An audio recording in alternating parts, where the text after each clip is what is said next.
Jorge, thank you so much for joining me here at LSI Europe. Thank you for inviting me. Um, why don't we get started by you telling us a little bit about your company? Okay, our company, Fiber Surgery, we have done a robotic assistant for a spine surgery. Yeah, it's like a robot that helps the surgeon during the surgery in order to perform a minimally invasive procedure. Is the robot assisting the surgeon? Is it running on its own, or is it controlled by the physician? How does it work? Okay, good point. Um, Honestly, the robot right now is an assistant.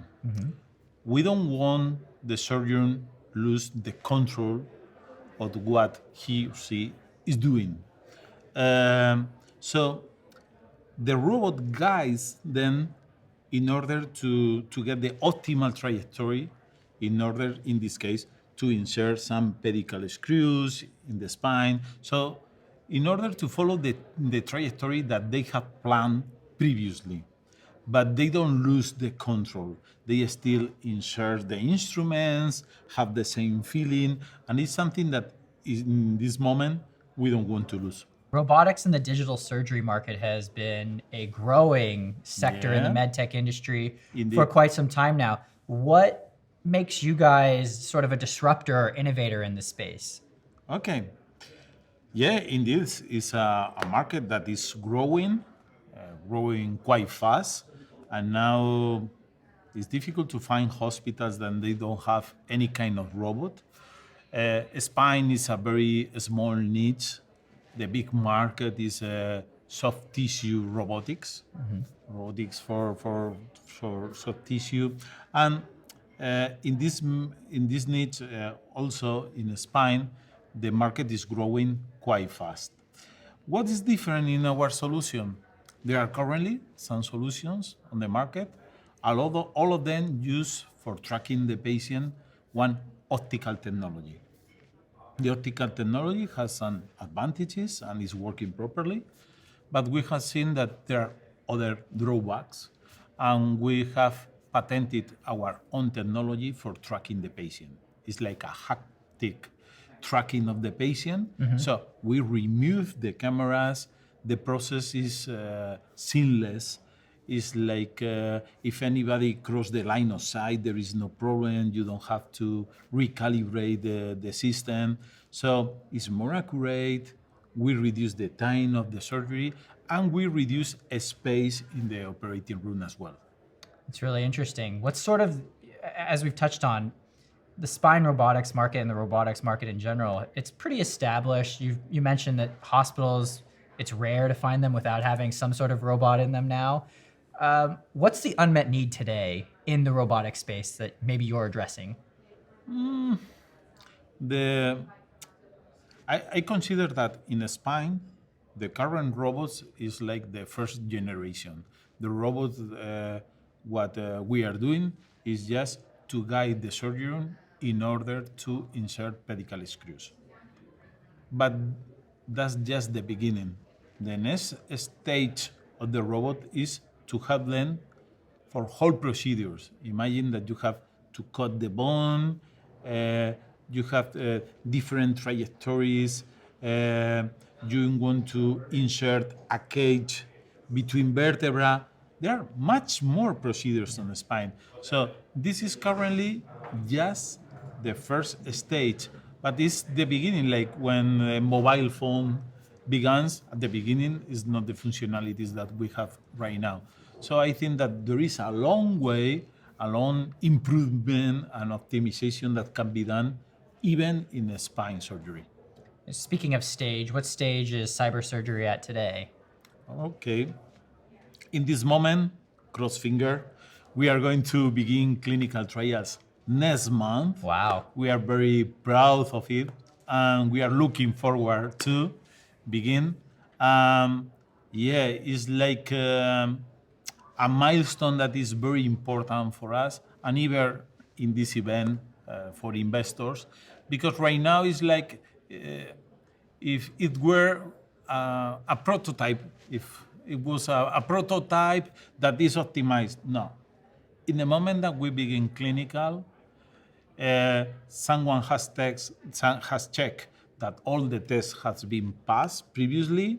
You are in a real patient. So in the moment that the technological risk has been passed, now is clinical trials and obviously later commercialization. But yeah, it's one important step forward for us. So we are looking for that, and it's going to be a great moment for us. I bet you're excited. Yeah, very excited. You mentioned commercialization. Where are you guys looking to sort of commercialize first? US, Europe? What's the plan? The plan was once, but with yesterday lecture, I don't know. I'm not sure about that. That's true that our first plan was to be in Europe. We are going to perform the clinical trials in 2 European hospitals, and we are focused mostly on that. But at the same time, we have applied the pre-submission for FDA. So we are working on parallel, and we expected to have the CE mark at the end of 2023 and FDA approval at the beginning of 2024. But the situation in Europe is so complicated that we are going to keep on working in parallel. That's good that you're sort of pursuing both paths at the same time. Regarding the market, for us, it's better US. It's a market where the health system is private, and they are more, I don't know how to say in English. They want to invest more in technology, and it's a bigger market in this moment. Also, robotics is important in Europe, but in the case of spine, you can find less robot. Half of the global market, more than half of the global market, is US market. So as we are settled in Europe, we are beginning with CE mark, but at the same time, we are pushing hard to US market, to FDA, because US market is the most important market. So after you get the FDA approval, the CE mark for your robot in inserting the pedicle screws, what's sort of the next steps for how you're going to utilize your robotic platform? Okay. I consider that currently there are a lot of robots, and we are creating a robot for specific functionalities. The future has to be to use one robot for more procedures. So we have designed our robot in a modular way. For instance, right now, we can insert pedicle screws, but we are working on other functionalities, as I mentioned, to cut the bone, to perform an osteotomy, other related with inserting cages. So there are like other functionalities, so has to be modular. It's not affordable to have a robot for small functionalities, so the hospital are not going to have 30 robots. So, and it's difficult at the same time to use one robot for whole procedures. So I think that there is a trade-off. So our idea is that our robot has to be modular, and it is already, because we want to perform whole procedures of a spine, not only the insertion of pedicle screws. That's fascinating.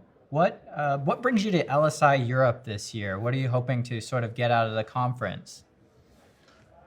The conference is great because in order to improve and to get a lot of contacts, networking, so it's a really nice event and very useful and helpful. We are looking first funds, investors. So we try to book as many meetings with investors as we can, because it's a very good moment, and at the same time, it's a good opportunity to have a face-to-face meeting. That is different than a Zoom meeting. so we can explain with more details. So funding is important. The other thing is service providers. You can find here a lot of service providers in the area of quality and regulatory affairs, for example, software for clinical trials, and many things that we require, and for startups, it could be very helpful. So, yeah, I can see three main points: networking, global networking, fundraising, and service providers. In terms of fundraising, how are you guys doing? How much are you looking to raise right now? Depending on the venture capital or family offices, but we will need in June 2023 around 12 million, but we can divide it, can be 4 million for 1 year more and later 8 million more. So we will need 12 million until the end of 2025. But honestly, we can divide and we are quite open to 4 million, later other 8. So we are quite open.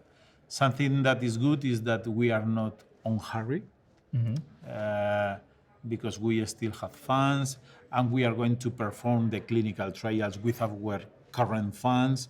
So in some cases, we are waiting until this great moment of the first in human in order to get back to some of these investors to tell them, okay, now we are in clinical stage, and now is the moment to analyze how to collaborate and if to know if they would like to invest in us. Yeah, that inhuman data will be crucial in helping to drive the momentum forward in fundraising activities. As you can imagine, we are very, very proud of what we are doing. We are currently 26 people. It's a great team. The most important thing in our company is the people. And yeah, we are pushing hard to, it's very motivating to keep on working in something that helps in health. When you are in the operating room and you see how the surgery can be improved, and we are working on that. So we have a very motivating work and very motivated team, and that's great. It's a wonderful area to be working in the health sector. And also, I would like to thank you for inviting us to have this interview and to share with you these moments of what we do. Well, I love getting to hear more about what innovators such as yourselves are doing in this industry. As you said, there's a lot of good work that can be done for improving patient outcomes, but also helping surgeons and hospitals provide better services through the use of technologies such as your own. That's our objective, not only our, is, I mean, all of the startups that we are right here. Yeah, it's great to see in whole different areas how we are pushing to improve the care for the patient, the lifestyle. So it's really nice to see that. Jorge, thank you so much for coming by for the Thank interview. you for inviting us. It's great hearing more about your company.